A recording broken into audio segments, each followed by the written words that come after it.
Hi. Okay, lucky lesson 13.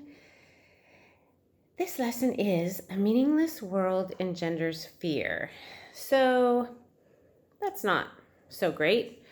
And we really don't want that anymore, right? So it says that recognition of meaninglessness arouses intense anxiety in all the separated ones, meaning those of us that believe in an ego self.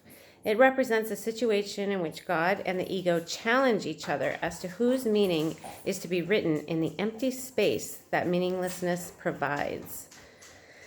The ego rushes in frantically to establish its own ideas there, fearful that the void may otherwise be used to demonstrate its own impotence and unreality. And on this alone, it is correct. So, the ego isn't entirely wrong because it fears its own sense of powerlessness, and in reality, it is powerless. What is powerful? You got it, spirit. So, looking at a meaningless world can feel scary. And it goes on to say, a meaningless world engenders fear because I think I am in competition with God. And it also goes on to say, don't dwell on that because that may bring up resistance. It says you may think that it's preposterous. So that is understandable. Who wants to compete with God? We don't think that we do want to compete with God.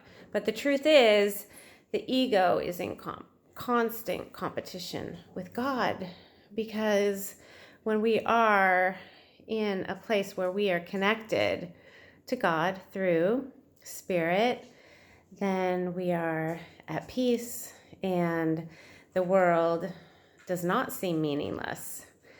And the meaning that the world has is completely different than what the ego says that it is. So, as of now, it's hard not to rush ahead and try to figure out what all this means. And it's really better if you don't, because the answers will come. The answers are inside. They just need to be activated, and we need help in finding those answers. That's why we have guidance. That's why we have teachers and guides and mentors to help us along the way.